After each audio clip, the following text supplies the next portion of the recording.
What's up, guys, and welcome to another episode of Two Car Garage. Here we are just wrapping things up on our 1974 Yamaha DT250 Enduro behind me. At this point, it's just really small stuff, right? Like, for instance, we had to build our clutch cable, and that was the last thing to do before we can actually take this thing out and ride it, and I was waiting on this to do it. This is a mid-cable adjuster. Now, most clutch cables don't have a mid-cable adjuster because it adjusts where the cable sort of attaches to the case with a bolt like this. So it sticks in it, and then you adjust the bolt up or down. But this bike is a different setup. The cable attaches underneath. You don't use that. Instead, you need a mid-cable adjuster, almost the same that you would use on like a throttle cable or a brake cable or something like that. Let's finish building our clutch cable. Let's attach our number plate on the front. Let's make sure it actually starts, and then we shouldn't have much left to do. Okay, with the cable in the bottom housing, we bring it up, and I have it cut so that the end of it is right here. So the adjuster will be right here, sort of behind the number plate, which is sort of where I want it. That way it's not like out in the open, but you can still access it and adjust it pretty easily if you need to. So we will attach the adjuster now, and then we just have to cut the rest of the outer cable to length. Put the inner cable in, cut that to length, do some soldering, bing, bang, boom, we're making gravy.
The clutch cable's all made and all hooked up, and it's pretty well adjusted, at least for the time being, and it fits perfectly. So done. We have to put the skid plate back on.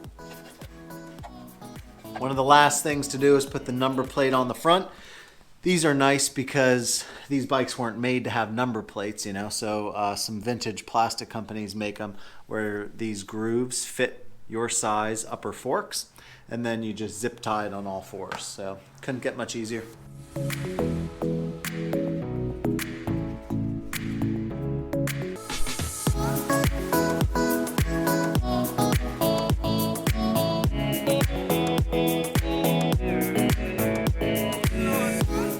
Guys, I think it's actually done.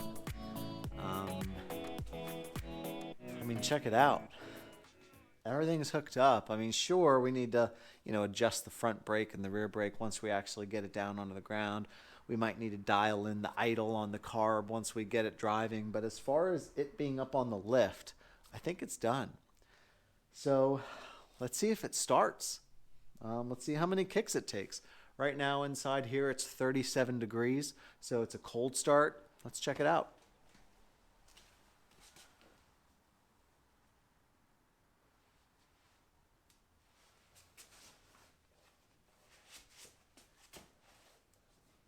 You put the Crocs in sport mode.